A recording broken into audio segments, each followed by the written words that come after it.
स्वागत करते. स्वागतम स्वागतम सुस्वागतम. अतिथीच्या आगमनाने हर्ष झाला सारा मेळा. धन्य धन्य होऊन करीतो हा स्वागताचा सोहळा, हा स्वागताचा सोहळा.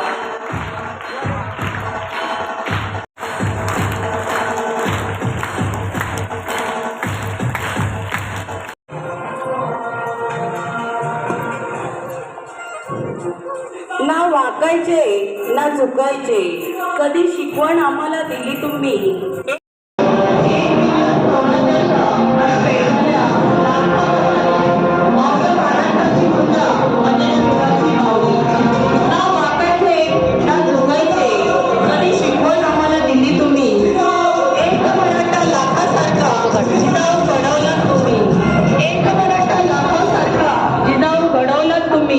जागवली मराठी अस्मिता, भगवा अस्मिता फडकवला. जिजाऊ तुमच्या प्रेरणेने महाराष्ट्राचा सोनेरी इतिहास घडला. चिंतानी लालसा मर्दानी रागदोष गंधार वारसा.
बाहुल्यांचा खेळ मांडून संस्काराची तालीम करून खेळ खेळण्यात दगवता त्या वयात तलवारीची मूठ घट्ट पकडण्यात दंग असणाऱ्या राजमाता जाऊ यांना माझा मानाचा मुद्रा मानाचा मुद्रा मानाचा मुद्रा.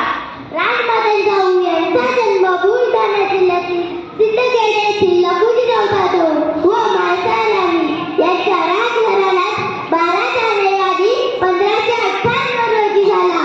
त्यांनी लहानपणापासून दाटपट्टा चालवणे, घोडेस्वारी, राजनीती इतर उद्योग कलात प्रावीण्य मिळवलेच होते. खरं सांगायचं म्हटलं तर राजमाता जाऊ या साधारण स्त्री कदापि नव्हत्या. जे प्रत्येक मावळ्याच्या रक्तात स्वाभिमान मिळवला, जिने प्रत्येक मावळ्यात शिवाजी घडवला, जिने वेळोवेळी शहाजी राजांना धीर दिला, जिने शिवबाबरोबर त्याचे मातृत्व गुरुतत्व म्हणून स्वीकारला, ती माता साधारण कशी? माता खरे तर एक कलावंत असते. तिने दिलेले नाव एका ग्रंथापेक्षा पवित्र प्रभावशाली असते. ती आपल्या मुलाला घडवण्याची कामगिरी करत असते. तशी कामगिरी राजमाता जाऊंनी केली. त्यांनी आपल्या ज्ञानाने, बुद्धीने, शूराने इतके प्रभावशाली केले की त्यांनी स्वराज्य स्थापनच केले.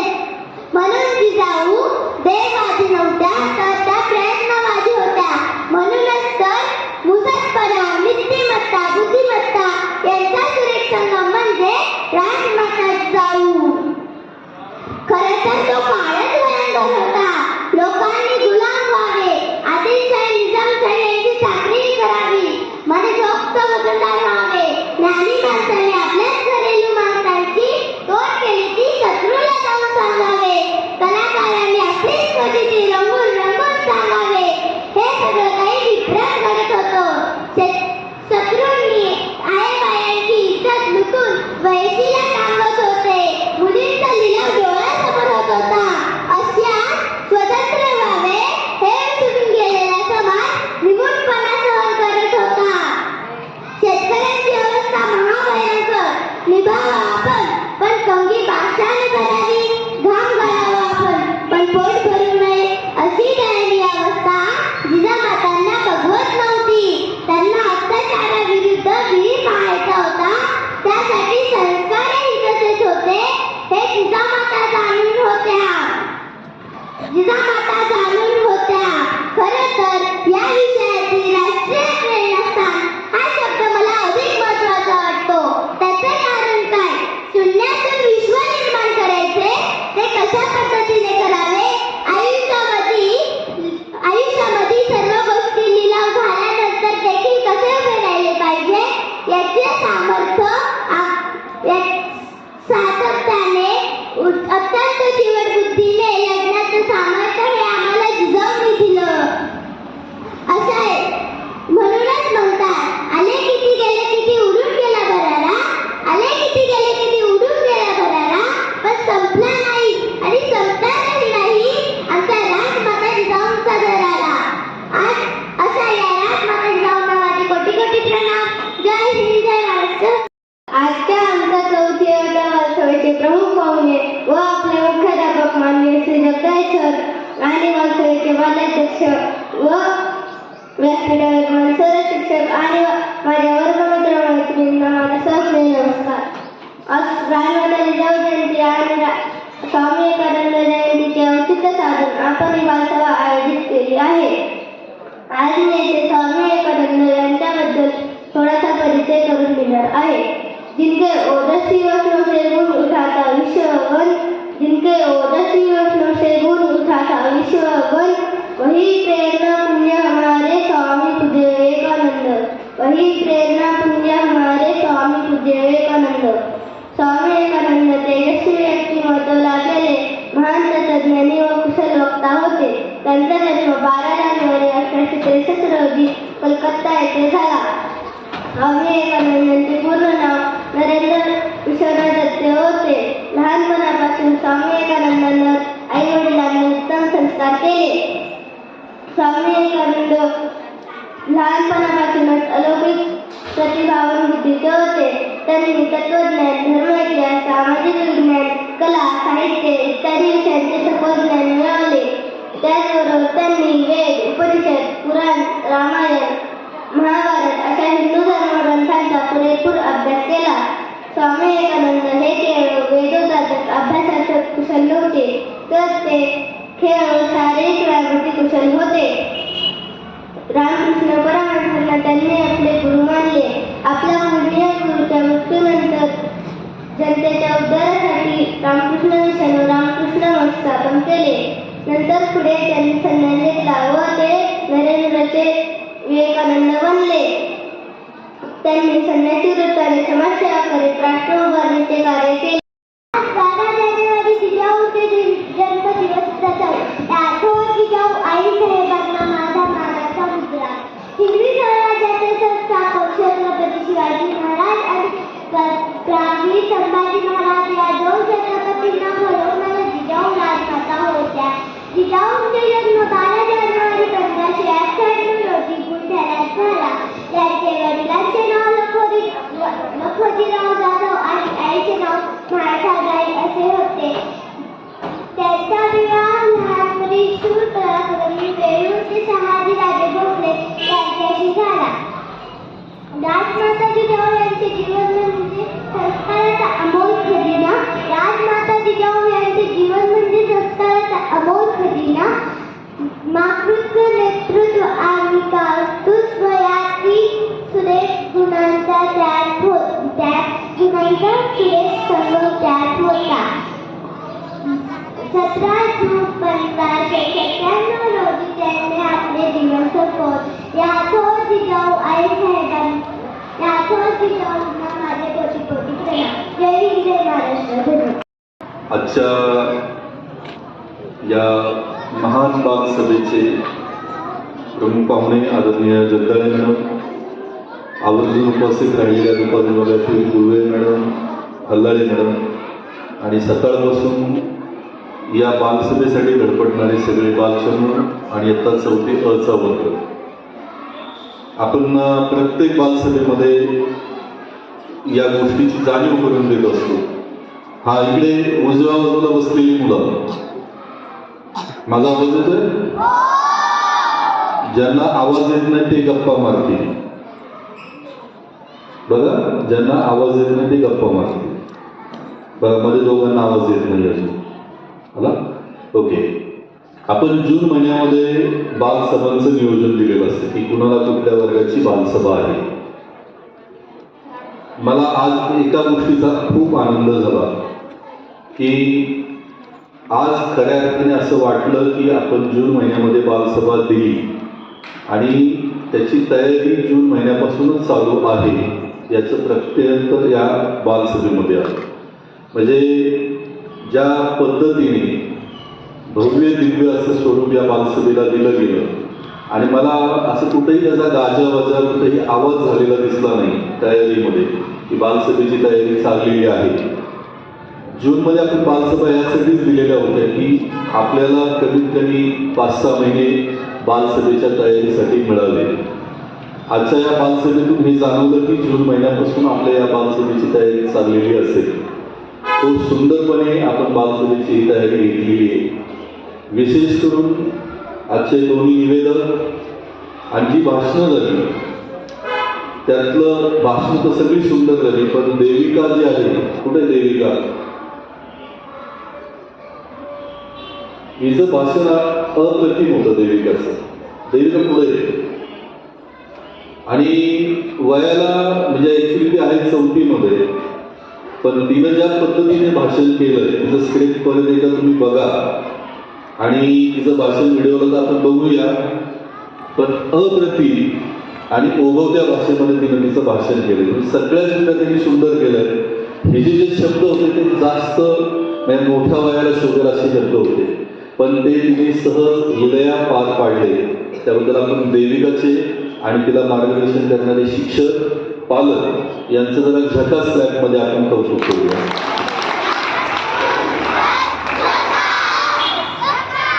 गाणी, स्वागतगीत असेल, विशेषस्थवन असेल किंवा बाकीचा जो काही 2 नृत्य सादर झाली त्यातनं दिलेले संदेश असतील तर ते सुद्धा अप्रतिम होतील.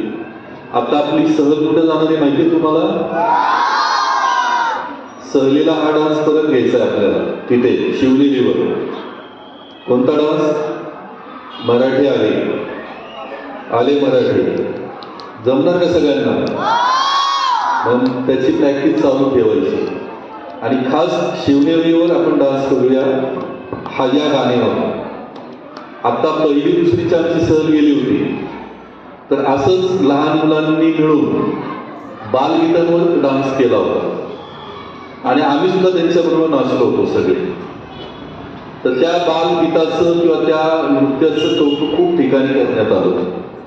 असंच कौतुक आपल्या या गाण्याचं सुद्धा शिवनेरीवर होणार आहे. ज्या ठिकाणी शिवरायांचा जन्म झाला त्या भूमीवर आपण हे नृत्य करायचंय आणि शिवरायांना अभिवादन करायचं. जमेल? तुम्ही जे काही आतापर्यंत सगळा गाडा इतका सुंदरपणे पुढे आणला त्याबद्दल तुमच्या सगळ्यांचं विशेष कौतुक. आपण विवेकानंद असेल, राष्ट्रमाता जिजाऊ असतील यांचे विचार घेऊन आपण पुढे जाणार आहोत. आपण प्रत्येक भाषणामध्ये अशा वेगवेगळ्या जे काही महान नेते होऊन गेलेले, महान विभूती होऊन गेलेले आहेत त्यांचं गुणगान गात असतो. किंबहुना या महान विभूतींबरोबरच आपण प्रत्येक बालसभेमध्ये आपल्या भाषणाची सुरुवात असेल, प्रास्ताविकाची सुरुवात असेल, आपण खूप इतिहासात जाण्यापेक्षा आपल्या शाळेमध्येच आपल्या माध्यमिक विभागाचे आदरणीय कैलासवासी ढमाले सर असतील, आदरणीय आपल्या गुळवेबाई असतील, आदरणीय बाबा असतील यांची नावं आपण घेत असतो. या सगळ्या ह्याच्यामध्ये त्यांची नावं आपण का घेत असतो? कारण त्यांनी आपल्याला काहीतरी वसा आणि वारसा दिलेला आहे.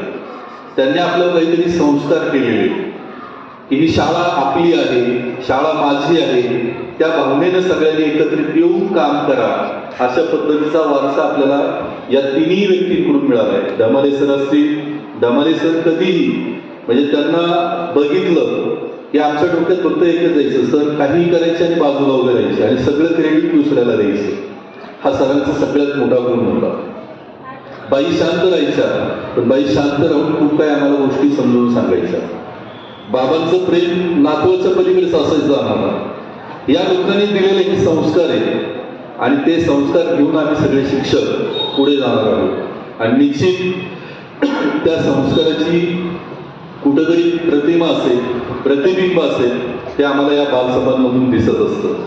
बालसभा ही फक्त एका 4थी अ वर्गाची नाही तर अख्ख्या शाळेची नाही तर अख्ख्या महाराष्ट्राची आहे, देशाची.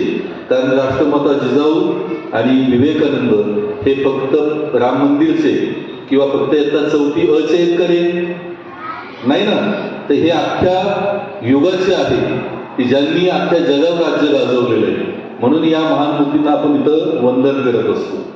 तर अशा लोकांना वंदन करत असताना आपल्या सगळ्यांना एकत्र येऊन यांना वंदन कसं करता येईल त्याचं एक सुंदर उदाहरण तुम्ही तुमच्या बालसभेतून दिलेलं आहे. बालसभेमध्ये अनेक सन्मान झाले.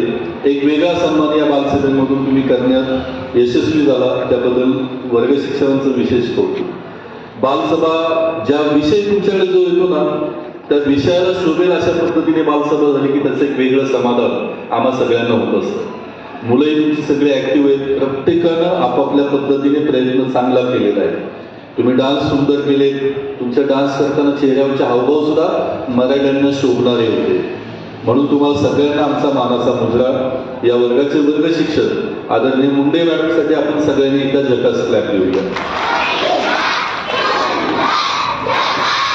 या बालसभेला आवर्जून उपस्थित असलेल्या सगळ्या माता भगिनी, पुरुष पालक या ठिकाणी आवर्जून उपस्थित आहेत. आपण वेळात वेळ काढून मुलांचं कौतुक करण्यासाठी या ठिकाणी उपस्थित राहिला.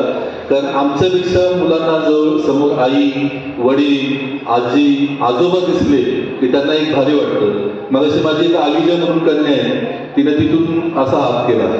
म्हणलं कुणाला हात केला? मला शंका आली. म्हणलं एक तर आई किंवा वडील बाहेर तिथं बसलेले असतील. तिला विचारलं मी की आलिजा असं कुणाला केलं? म्हणजे एक वेगळं हे असतं की माझी आई समोर बसली, माझे वडील समोर बसले आणि त्यांच्या समोर मी काहीतरी वेगळं करणार आहे. म्हणजे एक लक्षात घ्या, तुमची उपस्थिती या मुलांसाठी किती मोठी. आज आई, वडील, आजी आजोबा तर आउटडेटेड झालेले आहेत. त्यांना आजी आजोबा राहिलेच नाहीत. आता आजी आजोबा कुठेतरी गावाला, मुलं कुठेतरी वेगळीकडे. तर ह्या गोष्टी ज्या विसरून आपण चाललेलो आहोत, या मुलांना खरी गरज आजी आजोबा, आई वडिलांची आहे. शिक्षक तर बरोबर असतातच पण तुमची गरज जास्त आहे, तर तुम्ही ही गरज मुलांची लक्षात घेऊन त्यांच्या प्रत्येक ठिकाणी उभं राहण्याचा प्रयत्न करा. एवढीच आजच्या बालसभेला तुम्हाला विनंती करतो. आजची बालसभा भन्नाट झाली, झकास झाली अशी प्रतिक्रिया देतो आणि थांबतो. जय हिंद, जय महाराष्ट्र, वंदे मातरम. सभेचे सन्माननीय प्रमुख पाहुणे सौ जगदाळे मॅडम, आपल्या शाळेचे मुख्याध्यापक जगदाळे सर, आदरणीय भोसले मॅडम, आदरणीय गुळवे मॅडम आणि सगळे उपस्थित शिक्षक वर्ग आणि आपण इथे उपस्थित सगळे माझे पालक भगिनी, सगळ्यांना माझा नमस्कार. आज आपण आपल्या 4थी अ बालसभेनिमित्त आपण इथे जमलो आहोत. गेले 2 ते 3 वर्ष आपण असेच बालसभेला उपस्थिती दाखवत असतो. या बालसभेमुळे आपण आपल्या मुलांचे कलाकौशल्य इथे पाहत असतो. त्याचबरोबर बालसभेमुळे आपल्या मुलांना थोर नेत्यांची, विद्वानांची फार जवळून ओळख होते.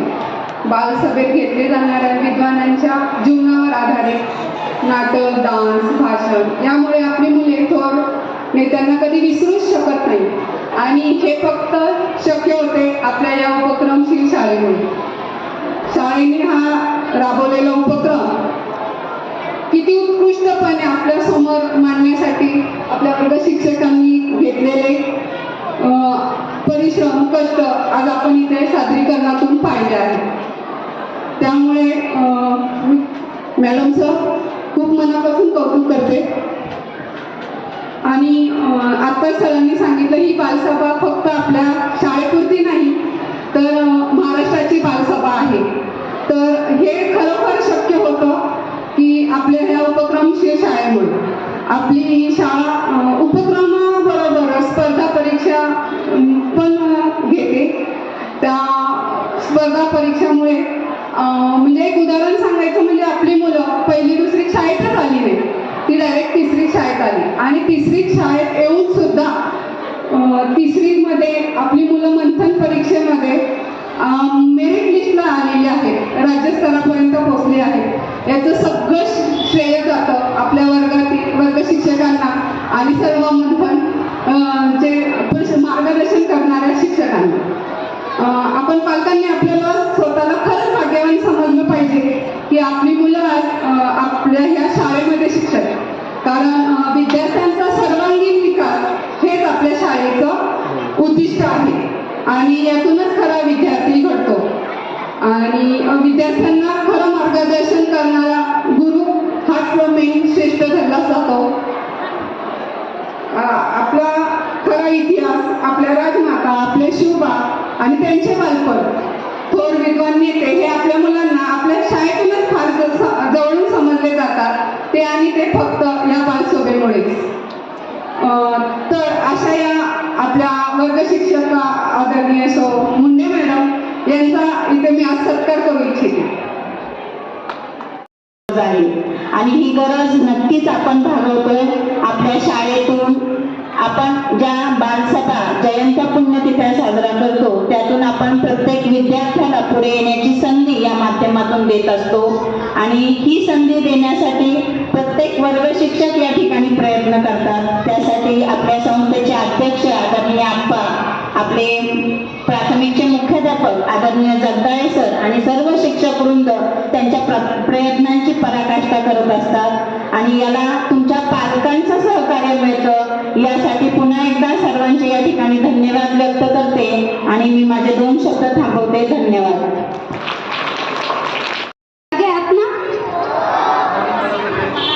Good morning. गुड. सगळे ताट बसा. कंटाळा आलाय सगळ्यांना? भूक लागली आहे का? नाही ना? ठीक आहे, मी जास्त नाही काही बोलणार, मोजकंच बोलणार आहे कारण की या अगोदर सगळ्यांनी खूप काही सांगून झालेलं आहे. कार्यक्रम खूप छान झाला आहे. मला एक प्रश्न विचारावासा वाटतो की एवढी एनर्जी तुमच्यात येते कुठून? पालकांनाही प्रश्न आहे की काय खाऊन तुम्ही या मुलांना पाठवता? काय खाता तुम्ही? एवढी एनर्जी येते कुठून तुमच्यात? मी एकदम शॉक झाले की बापरे, ही मुलं किती चंचल आहेत, किती ऍक्टिव्ह आहेत. हा ना, एवढा छान डान्स, मतलब स्टार्ट पासून एंड पर्यंत ईशस्तवन झालं, आपले 2-3 नृत्य झाले, मनोगत झालं, खूप छान, अप्रतिम, आउटस्टँडिंग. जसं तुम्ही आता बोलतात की झकास, बढिया, सुंदर, त्याहूनही खूप छान. मला खूप आवडला कार्यक्रम. आणि जसं की मुंडे मॅडमनी माझं परिचय अगोदर करून दिलेलाच आहे, तरी या शाळेशी माझं खूप जुनं नातं आहे. एक नाळ जोडलेली असते तशी नाळ जोडलेली आहे शाळेशी माझ्या. मी 2008-9 साली या शाळेमध्ये संगणक शिक्षिका म्हणून कार्यरत होते. मी 5-6 वर्षसुद्धा या ठिकाणी जॉब केलेला आहे. त्याच्यानंतर मला शाळा सोडावी लागली. पण तरीही मी आता आउट ऑफ स्टेट आहे, पण तरीही मी जेव्हा कधीही या शाळेमध्ये येते, एक वेगळाच उत्साह असतो. जसं गेटच्या आतमध्ये पाऊल टाकता क्षणी जो उत्साह मुलांकडे बघून जो येतो, तो एक वेगळाच असतो. आणि मी प्रत्येक वेळेला शाळेला भेट देते. शाळेतले जे जुने सहकारी शिक्षक आहेत, जसे बगाड मॅडम आहेत, Gaikwad madam, Munde madam, Bhosale madam, सगळ्यांना आवर्जून भेटायला येते आणि खूप छान वाटतं सगळ्यांना भेटून. तर आजची ही बालसभा 4थी अ सो मुंडे मॅडम यांच्या वर्गाची. तर आज 12 जयंती 2024. आज राजमाता जिजाऊ आणि स्वामी विवेकानंद यांची आज जयंती आहे. तर मनोगतातून तुम्हाला भरपूर काही सांगितलेलं आहे. मला जास्त काही सांगण्यासारखं ठेवलेलंच नाही आहे. पण तरीही एक मराठी स्त्री जेव्हा मनाचा दृढ निश्चय करते, त्यावेळेला ती कितीही संकट आली तरी त्या संकटांना उलथवून लावण्याची जी शक्ती असते, याचं एक उत्तम उदाहरण म्हणजेच आपल्या राजमाता जिजाऊ. वडील व सख्या भावाच्या हत्येनंतर ठामपणे शहाजीराजांच्या सोबतीने ठामपणे उभं राहून त्यांनी स्वतःचं राज्य निर्माण करून आपले पुत्र शिवाजीराजे यांच्या माध्यमातून स्वतःचे राज्य निर्माण करून त्यांनी छत्रपती राजा म्हणून त्यांना गादीवर बसून मनातील संकल्पना सत्यात उतरवणारी एक महान स्त्री म्हणजे कोण आहे, तर आपल्या राजमाता जिजाऊ. आणि आपले दुसरे आहेत स्वामी विवेकानंद, त्यांची सुद्धा आज जयंती आहे. तर मी आज छोटी गोष्ट सांगणार आहे तुम्हाला. आवडेल ना तुम्हाला? मग सगळ्यांनी शांत बसायचं. आणि मी जी गोष्ट सांगणार आहे त्या गोष्टीतून तुम्हाला काय वाटतंय, म्हणजे त्या गोष्टीतून तुम्ही काय शिकणार आहात, तुम्हाला काय शिकायला भेटणार आहे ते तुम्ही मला सांगायचंय. ठीक आहे? बघा, शांतपणे सगळ्यांनी गोष्ट ऐकायची आहे. रामकृष्ण परमहंस सगळ्यांना माहित आहे कोण आहेत? तर हे रामकृष्ण परमहंस आहे स्वामी विवेकानंद यांचे गुरु. म्हणजे स्वामी विवेकानंद त्यांचे कोण आहेत? शिष्य.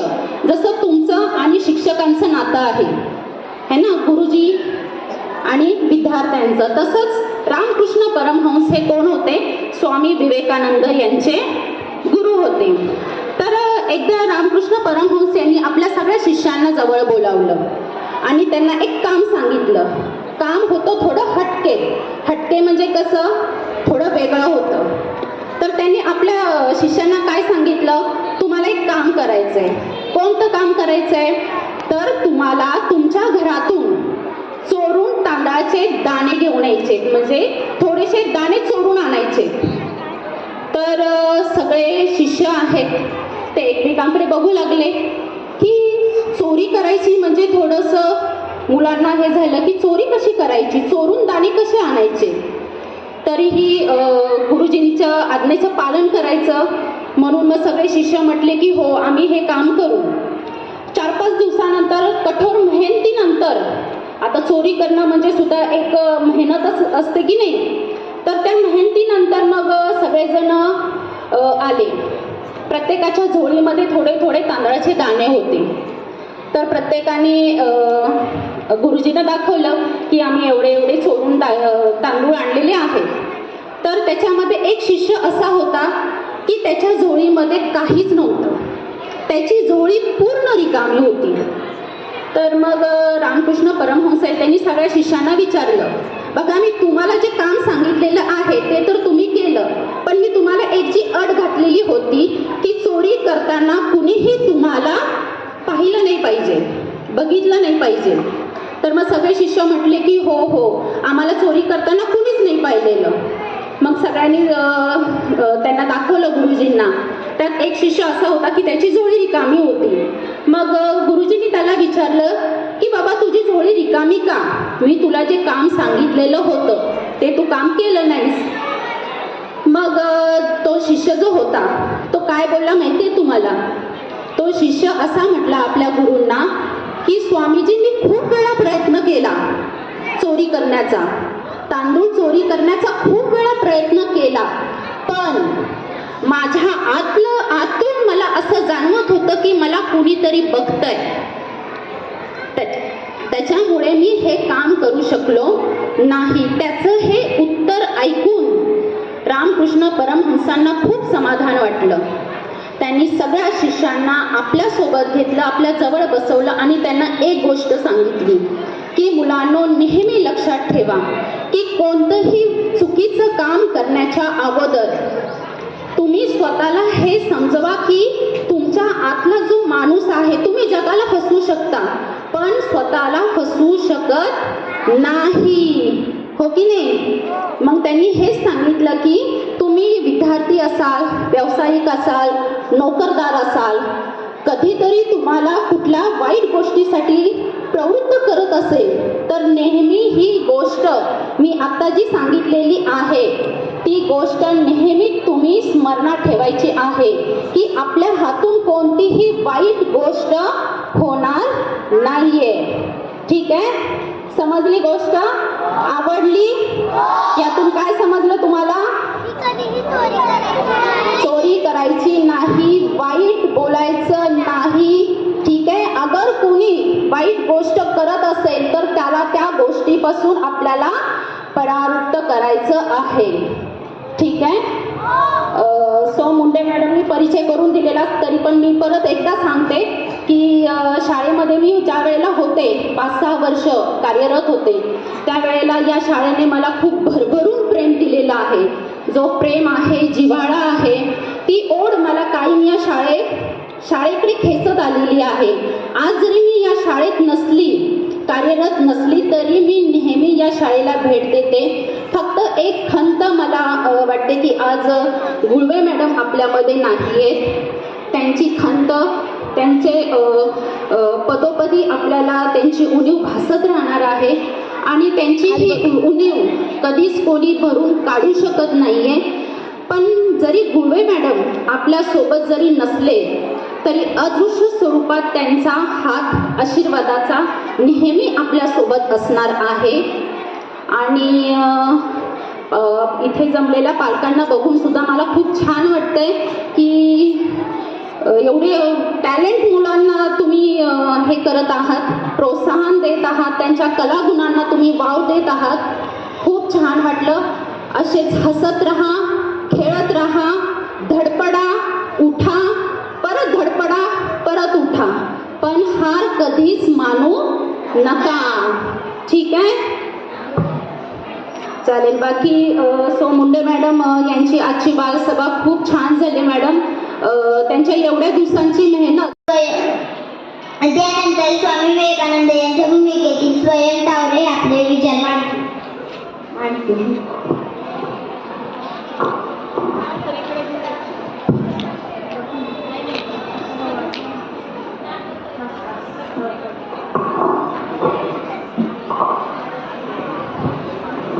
माझे नाव स्वयं गणपत तावरे.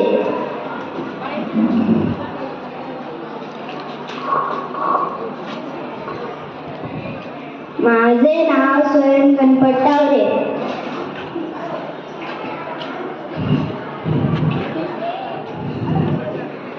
भारत भूमीवर निवास करणाऱ्या आणि सर्व धर्म समभावाची शिकवण मानणारे सन्माननीय नागरिक, उपस्थित सर्व बांधव, तुम्ही सर्वांनी मला या महत्त्वपूर्ण घटनेला शब्दांमध्ये आणून बोलण्याची जी संधी दिली त्यासाठी हृदयाच्या अंतःकरणापासून मनस्वी आभार.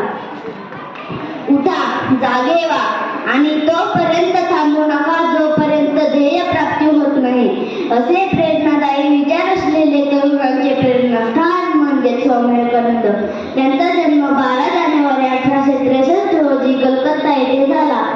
त्यांचे पूर्ण नाव नरेंद्रनाथ विश्वनाथ दत्त असे होते. त्यांच्या आईचे नाव भुवनेश्वरी देवी असे होते. त्यांना लहानपणी नरेंद्र किंवा नरेन असेही म्हटले जायचे.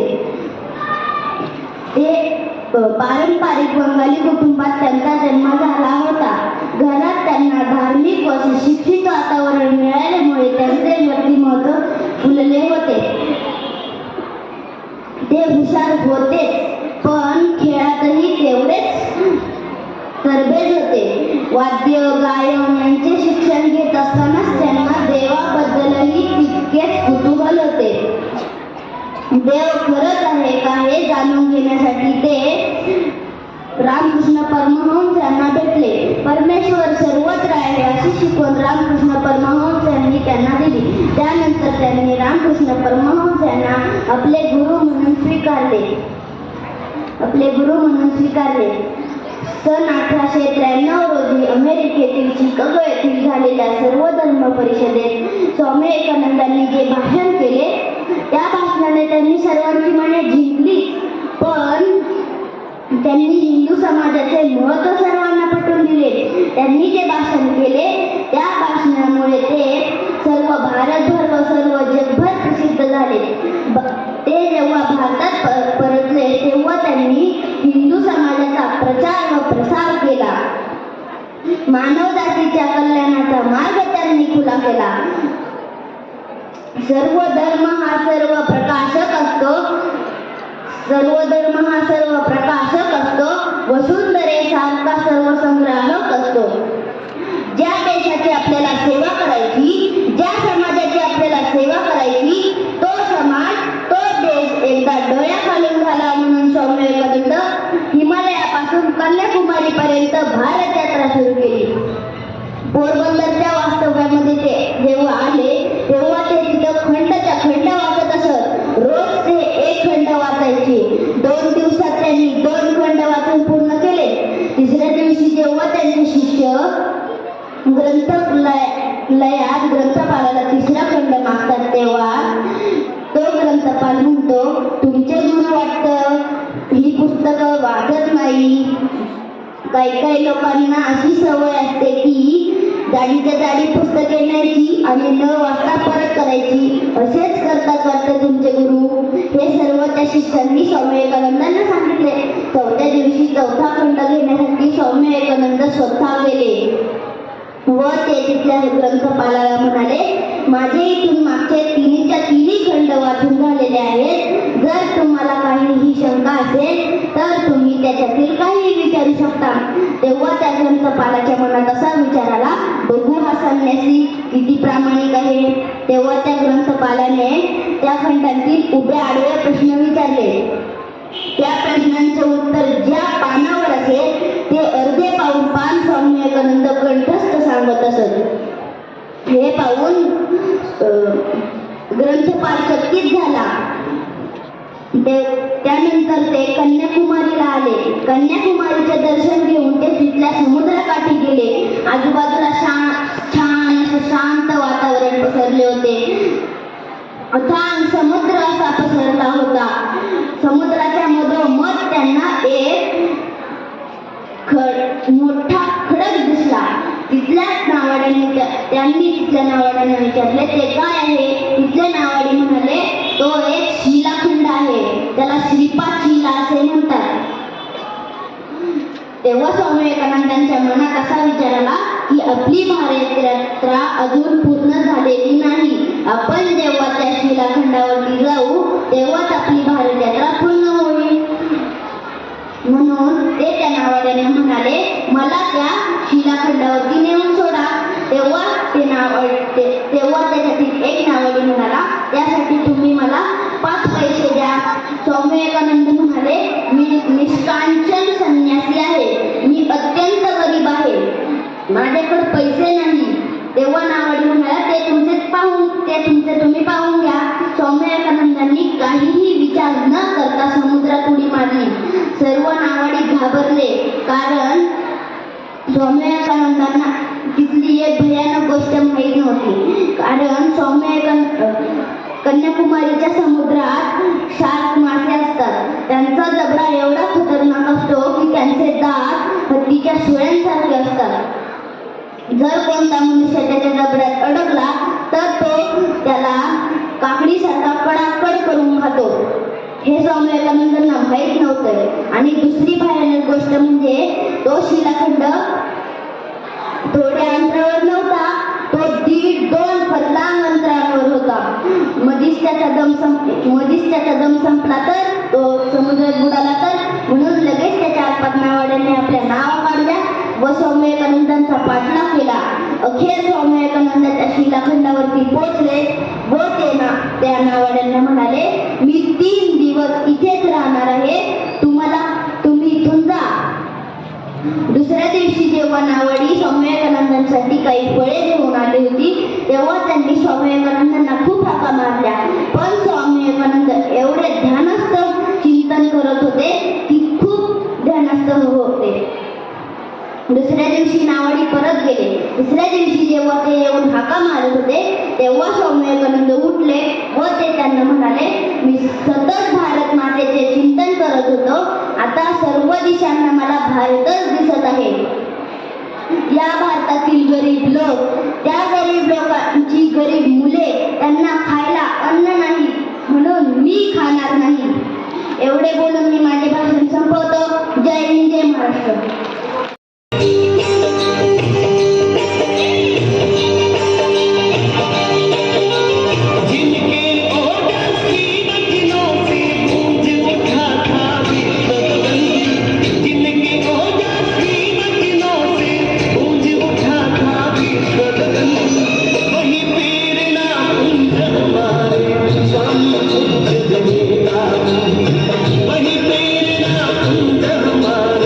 Swami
Thank